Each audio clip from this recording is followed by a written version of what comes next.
Hola hermanos, Dios les bendiga. Espero que la gracia de Dios y la paz de nuestro Señor Jesucristo los esté acompañando, sobre todo en estos momentos tan difíciles. Vamos a continuar hoy con el estudio de Levítico. En esta oportunidad nos tocan los capítulos 24 y 25. El capítulo 24 habla de las normas ceremoniales y pactales y el 25 habla de las leyes referentes a los años especiales. Les pido que me acompañen en estos momentos en la oración para pedirle a nuestro Padre Celestial que nos guíe y que nos dirija en este estudio. Señor buen Dios, Padre Celestial, te alabamos en estos momentos. Te damos la honra y la gloria, Señor, porque solo a ti te pertenecen. Te pedimos en el nombre de Jesús que seas tú, Señor, guiándonos en este estudio, que continúe, Señor, dándome la sabiduría de lo alto para poder expresar el mensaje que tú tienes preparado a través de estos pasajes para nosotros, Señor. Te pido que tu Espíritu Santo esté en medio de nosotros, que podamos tener nuestros ojos y nuestros oídos espirituales abiertos para comprender tu palabra, Señor. Y que seas tú en medio de nosotros ayudándonos a comprender tu mensaje y a ponerlo en práctica en nuestras vidas, además de poderlo compartir con otras personas. Quédate con nosotros, Señor, y sigue guiándonos, Padre, en este estudio de Levítico. En el nombre de Jesús lo pedimos. Amén. Bueno, hermanos, iniciemos leyendo Levíticos 24, del 1 al 9. Allí nos habla del aceite para las lámparas y el pan de la presencia. Les pido por favor que me acompañen en esta lectura. Dice la palabra de Dios. Repito, Levítico 24, del 1 al 9.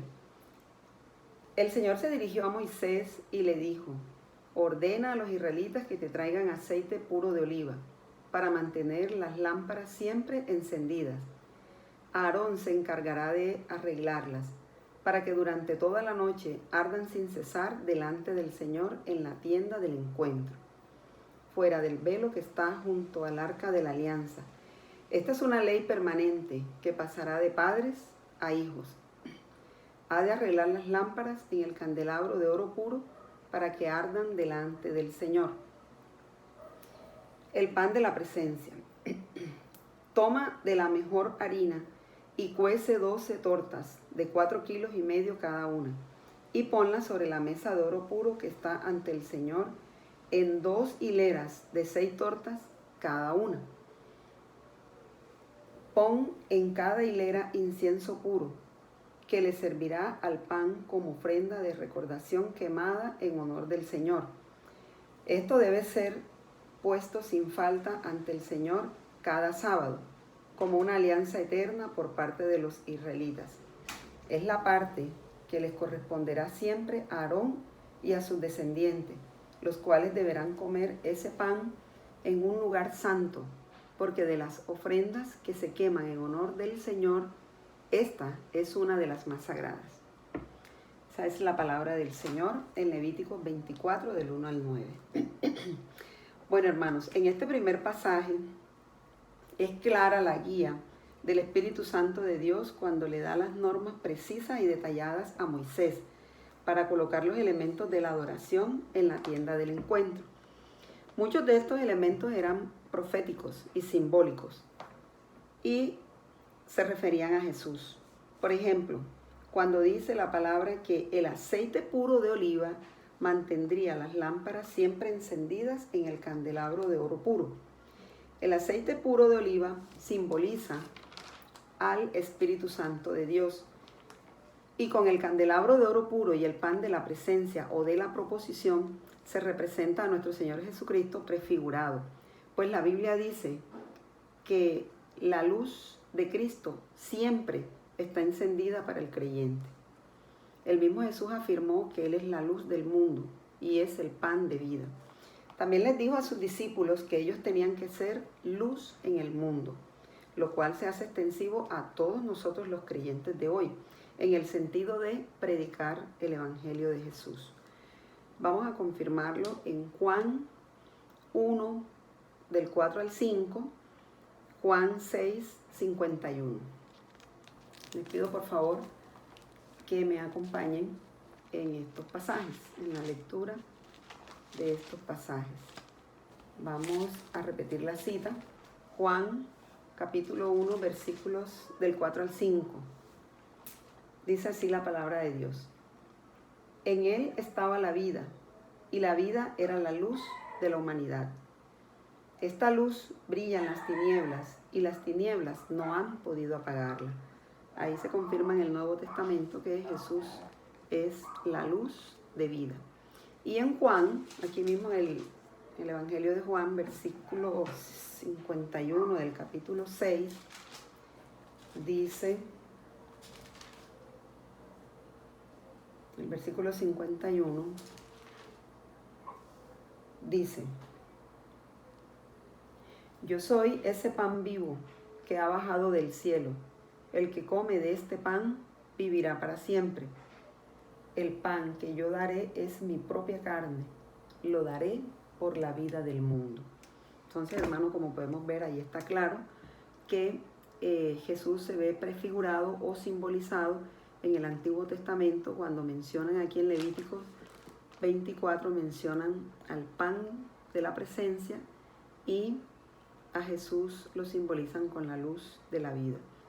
También pueden corroborarlo en Mateo 5, del 14 al 16. En Apocalipsis capítulo 1, del 12 al 18, también se muestra a Jesús en medio de los 7 candelabros, que representan a las 7 iglesias. Jesús lo muestran brillando con su luz en todo su esplendor. Por otra parte, hermanos, la tienda del encuentro representa al templo y la alianza eterna se refiere al pacto entre Dios y el hombre, por medio del cual Dios escogió comunicarse con todos nosotros, redimirnos y garantizarnos la vida eterna en Cristo Jesús. Pacto que conocemos como el pacto de la gracia. Vamos a leer en Hebreos 13:20. En Hebreos 13:20, bueno, aquí lo tengo, en Hebreos 13:20 dice que el Dios de paz que resucitó de la muerte a nuestro Señor Jesús, el gran pastor de las ovejas, quien con su sangre confirmó su alianza eterna. Eso es lo que dice Hebreos 13:20. En esta primera parte del capítulo 24 de Levítico, Dios le recuerda a los israelitas, mediante estas normas ceremoniales, que Él no solo estaba presente en las fiestas que se acostumbraban a hacer, en las fiestas religiosas que estudiamos en el capítulo anterior. Dios les quería enseñar que Él siempre estaba con su pueblo desde la creación, desde el momento mismo en que Dios creó al hombre, Él siempre ha estado pendiente, resguardándolo. Y profetiza además el pacto de la gracia, garantizado en el sacrificio de Jesús, quien prefigura representado en el candelabro de oro puro y en el pan de la presencia, como ya les había dicho. En la segunda parte del capítulo 24 de Levítico nos habla del castigo para los que ofenden a Dios. Primeramente, en los versículos del 10 al 6 se plantea un conflicto entre dos hombres. Uno de ellos ofendió y maldijo el nombre del Señor. Ante este conflicto, Moisés pidió la dirección del Señor y Dios le dijo categóricamente: sácalo del campamento y que lo maten a pedradas. También dijo el Señor en esta parte de Levítico que cualquiera que blasfemara contra el nombre de Dios sería hombre muerto. Esto está escrito también en Éxodo 20, donde dice: no hagas mal uso del nombre del Señor tu Dios, pues Él no dejará sin castigo al que use mal su nombre. Este mandamiento, hermanos, lo da Dios y prohíbe usar el nombre de Él sin razón alguna. Prohíbe usarlo en vano. Prohíbe que se use con fines perversos. No se puede usar el nombre de Dios para engañar, ni defraudar, ni tampoco jurar en vano. Dios advierte castigar al que use mal su santo nombre. Esta es la razón por la cual muchos israelitas en la antigüedad tenían mucho temor de usar el nombre de Dios, porque tenían miedo de equivocarse, de usarlo mal. Y ellos, en vez de llamarle con su nombre divino de Yahvé o Jehová, preferían llamarlo con otros nombres como Adonai o el Señor de los cielos. Ellos eran muy temerosos. Realmente, hermanos, en nuestro contexto de hoy tampoco debemos usar el nombre de Dios de manera inapropiada. porque el nombre de Dios es santo. Tampoco debemos decir cosas que Dios no ha dicho, que no aparecen en la Biblia. Hay cosas muy populares que la gente dice y lo ponen a nombre de Dios y resulta que eso no está en la Biblia. Tampoco debemos tomar el santo nombre de Dios para ponerlo en títulos de negocios, de tiendas, etc. El nombre de Dios es sagrado. Todos debemos alabar, glorificar, honrar y exaltar el santo nombre de Jehová.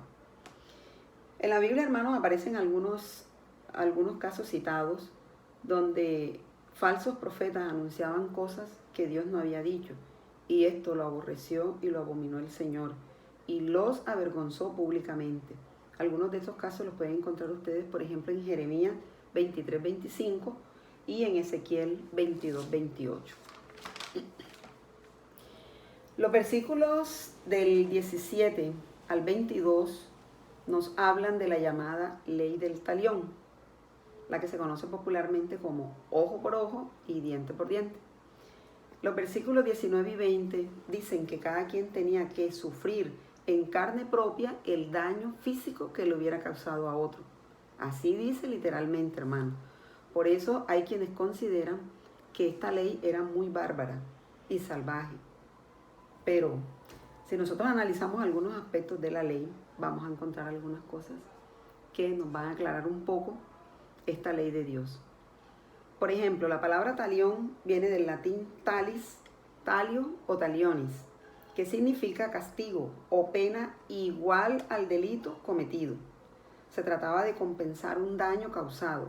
Con esta ley se podía evitar el castigo excesivo, porque en aquel contexto, hermanos, la gente acostumbraba a tomarse la justicia por su cuenta y cometían hechos sanguinarios al tomar venganza. Incluso muchas veces los conflictos se agrandaban y tocaban familias enteras, e incluso hubo muchas guerras que fueron ocasionadas por conflictos entre personas que de pronto se hubiesen podido solucionar, pero la ira lo llevaba a cometer ese tipo de cosas sanguinarias. Leamos, por ejemplo, en Génesis 4, 23, 24. Vamos a buscarlo. Génesis. Aquí hay un ejemplo en Génesis. Génesis 4, del 23 y 24 dice: un día Lamec le dijo a sus esposas Adá y Sila: escuchen bien lo que les digo. He matado a un hombre por herirme, a un muchacho por golpearme. Si a Caín lo vengarán 7 veces, a mí tendrán que vengarme 70 veces 7. Fíjense ustedes, hermanos, la manera desproporcionada como Lamec vengó una ofensa que le habían hecho. Y lo peor es que lo dice de una manera jactanciosa. Lo dice: a mí tendrán que vengarme hasta 70 veces 7, lo cual es un número simbólico en la Biblia, como todos sabemos, y se refiere ahí a una venganza extrema, desproporcionada, lo cual no le agradaba a Dios. En el capítulo 34 de Génesis también encontramos otro ejemplo de una venganza desproporcionada. Es el caso de cómo los hijos de Jacob se vengaron de Siquén por haber deshonrado a su hermana Dina. Y aunque Siquén se enamoró de la muchacha y habló con su padre Hamor para que lo acompañara a pedirle en casamiento, los hijos de Jacob, Simeón y Leví, fueron a la ciudad de Hamor y lo mataron a él, a su hijo Siquén y a todos los hombres que los acompañaban. No había necesidad de eso, hermano. Sobre todo porque Siquén ya se había arrepentido, se había enamorado de la chica y quería casarse oficialmente con ella. Pero los hermanos de Dina se llenaron de ira y de manera engañosa le hicieron creer a Siquén y a su padre que ellos iban a hacer las paces, pero no, los mataron de una manera violenta, exagerada. Si tenemos en cuenta este contexto violento, hermanos, podemos afirmar que el espíritu o propósito de la ley del talión era aplicar justicia de manera proporcional o compensatoria al delito que alguien lo hubiera cometido. Que las personas tomaran conciencia sobre el daño que le pudieran ocasionar a otro, que el afectado no se cegara de ira y que por el contrario pudiera perdonar y aceptar una compensación por el daño que le causaron. Así se podían frenar las contiendas antiguas, y Dios por eso promulgó esa ley. Sin embargo, los antiguos pervirtieron esta ley, no la cumplieron, no fueron fieles a Dios. Pero Jesús sí cumplió con toda la ley, y Él nos enseña cuál es el verdadero espíritu o esencia de la ley de Dios: el amor, el perdón y la misericordia. Vamos a leer Mateo, dos pasajes de Mateo. Busquemos Mateo 5. Mateo capítulo 5, versículos 17 y 18. Mateo 5, sí, versículos 17 y 18. Dice la palabra de Dios así: Jesús enseña sobre la ley. No crean ustedes que yo he venido a suprimir la ley o los profetas. No he venido a ponerle fin, sino a darles su pleno valor. Pues les aseguro que mientras exista el cielo y la tierra, no se le quitará la ley ni un punto ni una letra, hasta que todo llegue a su cumplimiento. Entonces Jesús no vino a abrogar la ley, vino a cumplirla. Y efectivamente Él fue el único que la pudo cumplir a cabalidad. Y en Mateo 5, 38, del 38 al 42, dice sobre la venganza: ustedes han oído que se dijo ojo por ojo y diente por diente, o sea, la ley del talión. Pero yo les digo, no resistas al que te haga algún mal. Al contrario, si alguien te pega en la mejilla derecha, ofrécele también la izquierda. Si alguien te demanda y te quiere quitar la camisa, déjalo que se la lleve, déjalo que se lleve también tu capa.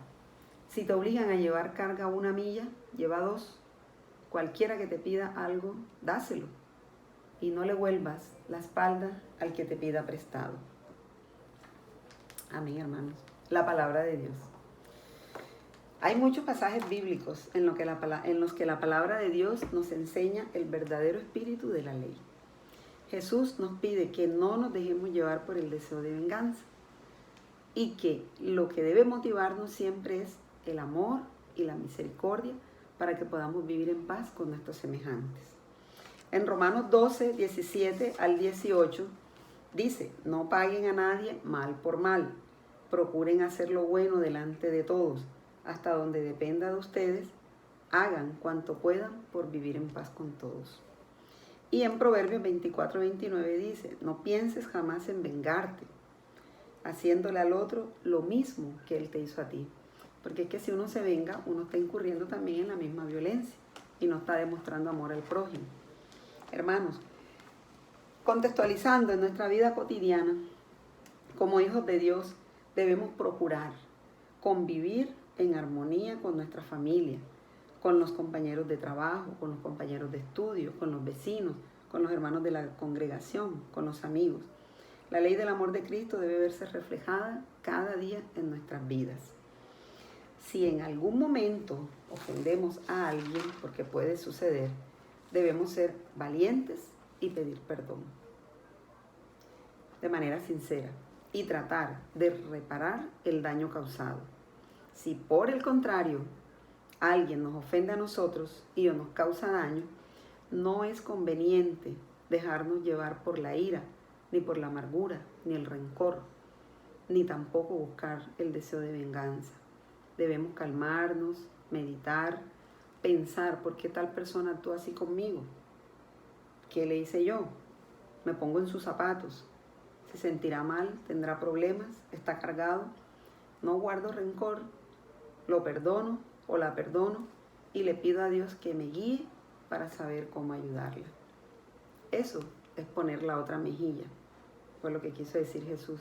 Eso es el verdadero amor al prójimo. Esa es la ley del amor de nuestro Señor Jesucristo.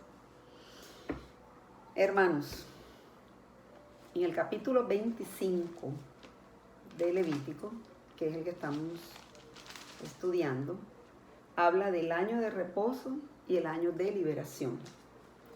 Son leyes referentes a esos años especiales. En este capítulo, Dios le da una orden a Moisés en el monte Sinaí. que está expresa en los versículos 3 y 4. Le dice, podrán sembrar sus campos y recoger sus frutos durante 6 años, pero al 7º año será de completo reposo de la tierra en honor del Señor. Como se puede inferir, hermanos, este ciclo de 7 años estaba inspirado en la semana de 7 días. Había dicho el Señor, trabajar 6 días y descansar el día 7º, o sea, el día sábado, día de descanso. Por esta razón es que al año de reposo también se le llama año sabático. Y si alguno de ellos, de los israelitas, se hubiera preocupado por cómo alimentarse durante el año de reposo que Dios estaba ordenando, el mismo Señor les aclara en los versículos 6 y 7 que la tierra producirá por sí misma durante ese año y será suficiente para todos, incluyendo a los trabajadores, a los extranjeros, a los animales. Eso, ¿qué les enseñaba a los israelitas? Les enseñaba a confiar en Dios y a depender de Él, porque Dios siempre les proveía lo necesario. Hoy por hoy, los agricultores emplean técnicas para que la tierra descanse. Una de estas técnicas de agricultura es la llamada barbecho, la cual consiste en no sembrar durante 1 o 2 años, con el propósito de recuperar y almacenar materia orgánica y humedad, evitando los elementos patógenos. Los agricultores limpian las parcelas de las malas hierbas, quitan los espinos y las malezas y preparan la tierra para la nueva siembra. Como podemos ver, Dios es sabio. Él instituyó el año sabático para proteger la tierra y a los que en ella habitamos. Por esto es que la Biblia afirma que la voluntad de Dios es santa, agradable y perfecta. Así lo dicen varios pasajes, como Romanos 7:12, Salmo 19:7 y 1 de Timoteo 1:8. El año sabático también tiene beneficios espirituales, hermanos. Además de proteger y salvaguardar la tierra, este año que Dios estaba ordenando que lo tomaran como reposo, tenía ciertos beneficios para la espiritualidad de los israelitas. Por ejemplo, evitaba que los israelitas se dejaran llevar por la codicia y que no fueran de pronto a superexplotar la tierra y dañarla. También les enseñaba a acrecentar la fe, enseñándoles a depender de Dios, a tener fe en que Él les proporcionaría la comida y el sustento durante el año 7º, mientras ellos descansaban. La ley del año de reposo o sabático nos enseña también otra verdad espiritual, en la que visionamos a Cristo. Debemos cesar o reposar de nuestras propias obras, de nuestros trabajos, de las preocupaciones, para entrar por medio de la fe en el reposo o descanso que la redención de Jesucristo nos dio. En Mateo 11:28 se puede confirmar esto. Vamos a leerlo. Mateo 11:28. Dice la palabra de Dios: vengan a mí todos ustedes que están cansados de sus trabajos y cargas, y yo los haré descansar. El Señor es sabio, hermanos. Entonces, Él es nuestra fortaleza en este mundo donde hay tantas dificultades y donde predominan las injusticias sociales. Por eso el Señor nos manda a que vayamos a Él, a que descansemos en Él, porque Él es el único que nos comprende, el único que nos sustenta, el único que nos consuela y el único que nos ayuda a descansar, a tener sosiego en medio de todo este mundo turbulento. Por otra parte, hermanos, en los versículos del 10 al 12 de Levítico 25, que es el que estamos estudiando ahora, nos habla de otro año especial, sobre el cual Jehová legisló para el bien de Israel. Leamos los versículos del 10 al 12 de Levítico 25. Vamos a volver a Levítico. De Levítico 25, del 10 al 12, dice: el año 50 lo declararán ustedes año santo. Será un año de liberación, y en él anunciarán libertad para todos los habitantes del país. todo hombre volverá al seno de su familia y a la posesión de sus tierras. El año 50 será para ustedes año de liberación, y en él no deben sembrar, ni cortar el trigo, que nazca por sí mismo, ni podar los viñedos, ni recoger sus uvas, porque es un año santo y de liberación para ustedes. Comerán solo lo que la tierra produzca por sí misma. Así lo dice el Señor. Se refiere esta ley del año santo también al llamado año del jubileo o año de liberación.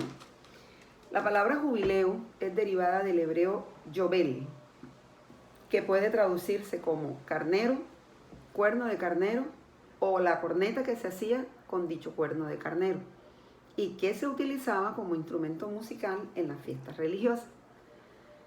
Al iniciar el año santo o del jubileo, se hacía sonar el yobel, de ahí el nombre de jubileo. Eso aparece en el versículo 9 de Levítico 25. En lo relacionado con la supervivencia del pueblo de Israel en el año séptimo, Dios les promete una bendición sobreabundante en los años sextos. Dice literalmente en el versículo 21, la cosecha del año sexto será suficiente para 3 años. Con esta ley, el Señor Jehová no solo quería santificar la economía de su pueblo, así como lo había planteado con la ley del año de reposo o sabático, en lo referente a la producción de la tierra. También quería Dios ordenar que las tierras rentadas o hipotecadas debían ser regresadas a sus primeros dueños, es decir, a los dueños originales. Y además dice en esta ley que los esclavos y trabajadores adquiridos debían ser liberados. Por eso también le llaman año de la liberación. Vemos claramente, mis hermanos, que la sabia y santa voluntad de Dios era promover un equilibrio económico y social, asegurándose de que todos los israelitas tuvieran la posibilidad de trabajar la tierra y producir frutos para poder sustentar a sus familias, evitando así que por codicia algunos acumularan grandes propiedades de terreno, tuvieran más ganancias con las cosechas y otros no tuvieran nada.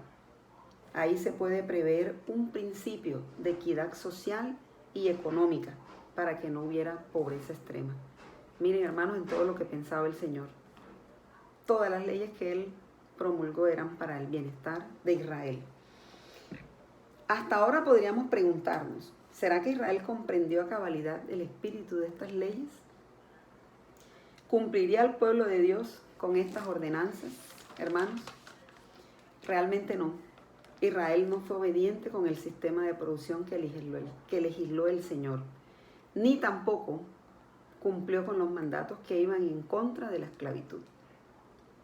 Así es, hermanos. A los ricos de esa época no les convenía para nada este tipo de leyes justas que venían de parte del Señor. Y hoy por hoy sigue siendo así.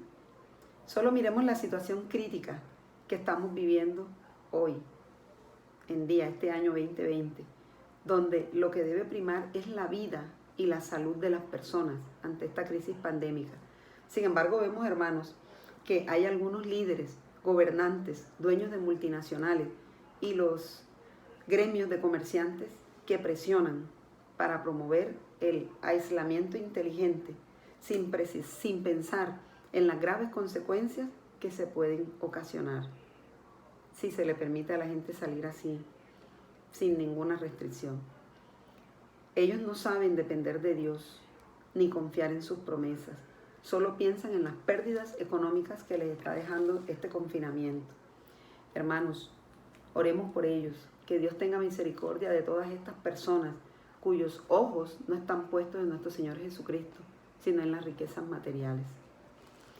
Al leer el versículo 23, hermanos, observamos cómo Dios, en su inmensa sabiduría y en su justicia infinita, decreta una economía justa y un equilibrio social para su pueblo.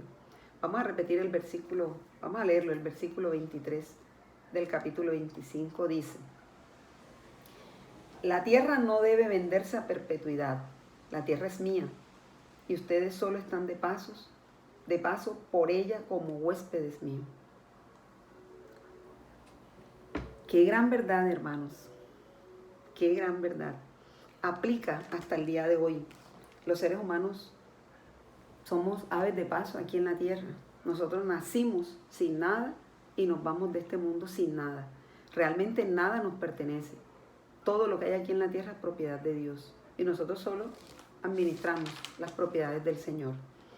Pero tristemente, hermanos, vemos cómo a través de la historia de la humanidad han habido personas que han entrado en conflictos y en grandes guerras y han ocasionado muchas muertes por causa de la avaricia, por causa de la codicia, por pelear tierras, por pelear herencias, por pelear dinero. Bendito sea Dios. En estas cosas que leímos, Dios muestra la base legal y el contenido de justicia social en las ordenanzas de los años especiales. 2 años, el año de reposo y el año del jubileo. Y estas cosas que el hombre mundano prefiere, que son las materiales, no tienen nada que ver con el espíritu de la ley que el Señor había implementado, hermanos. Dios quería con estas legislaciones santificar la economía de Israel y proteger a los pobres, asegurándoles el derecho de poder trabajar la tierra de sus ancestros. La tierra es de Dios, por lo tanto, todos podían disfrutarla y beneficiarse de ella y mantener así una relación de fidelidad y de dependencia con el Padre Celestial. En los versículos 24 en adelante se habla de la redención de la propiedad. Se explica el por qué las parcelas no podían venderse a perpetuidad. El Señor hizo las previsiones necesarias para que los parientes lejanos pudieran reclamar los terrenos de sus ancestros. Esto se puede corroborar en Ruth, capítulo 4, versículos del 1 al 10. En este pasaje se muestra cuán firme solía ser para Israel conservar el patrimonio familiar, y no puramente por motivos sentimentales, sino sobre todo por obediencia y fidelidad a la ley del Señor. En definitiva, hermanos, estas leyes de los años especiales tienen como propósito espiritual que Israel confiara en la provisión y protección del Señor para ellos y para sus familias futuras. Era un asunto de fe, de confianza y de obediencia a Dios, lo cual debemos tener también nosotros, los creyentes de hoy. Debemos tenerlo como principio de nuestra vida, ser obedientes a Dios. Eso lo podemos corroborar en Romanos 4, del 20 al 22, el cual alude a la fe y a la confianza que mostró Abraham delante de Dios. Abraham fue un hombre de fe, el padre de la fe se le llama. Los versículos finales del capítulo 25 de Levítico hablan sobre unas normas claras y específicas acerca del tema de la libertad para los esclavos. Dios ha querido siempre lo mejor para sus hijos. Esto queda claro en la segunda parte del versículo 46, donde dice literalmente: pero ninguno de ustedes, los israelitas, debe dominar ni tratar con crueldad a sus hermanos de raza. Hermanos, Dios permitió la esclavitud bajo ciertas normas específicas que salvaguardaban la integridad física y la dignidad de la persona. Hoy por hoy no existe el sistema esclavista, pero las sociedades modernas esclavizan al prójimo de otras formas, de otras maneras. Por ejemplo, con trabajos forzados, con salarios que no compensan, con discriminación laboral por género, por raza, con violencia física y psicológica en todos los ámbitos, familiar, laboral, incluso a veces hasta congregacional. Ninguna de estas cosas tiene que ver con el propósito de la ley de Dios, la cual es justa y apunta a la protección y salvaguarda física y espiritual de su pueblo. Es una ley maravillosa en la cual podemos ver a Jesús prefigurado, dándole libertad a los cautivos, como dice Lucas 4, 18 al 21. Vamos a leer Lucas, capítulo 4, del 18 al 21. Vean que dice la palabra de Dios: el Espíritu del Señor está sobre mí, porque me ha consagrado para llevar la buena noticia a los pobres. Me ha enviado a anunciar libertad a los presos y dar vista a los ciegos, a poner en libertad a los oprimidos, a anunciar el año favorable del Señor. Y más adelante en el versículo 21 dice, Él comenzó a hablar diciendo, hoy mismo se ha cumplido la escritura que ustedes acaban de oír. Ahí hablaba Jesús. En conclusión, hermanos, está claro que Jesús cumplió a cabalidad con todo ese sistema de sacrificios, de ofrendas por el pecado y de leyes prescritos en la antigüedad, las cuales se referían a Él y profetizaban el gran sacrificio de entregar su vida por causa de todos los pecados de la humanidad. Este es el más grande acto de amor de Dios por los seres humanos, tal como dice Juan 3:16, porque de tal manera amó Dios al mundo que ha dado a su Hijo unigénito, para que todo aquel que en Él cree no se pierda, mas tenga vida eterna. Ciertamente, hermanos, sin este acto de amor de Jesús, la humanidad no tendría esperanza de vida después de la muerte. Quiero cerrar este estudio dándole gracias a Dios por haberme permitido interpretar los capítulos de Levíticos 23, 24 y 25 y poder compartirlo con ustedes, mis hermanos.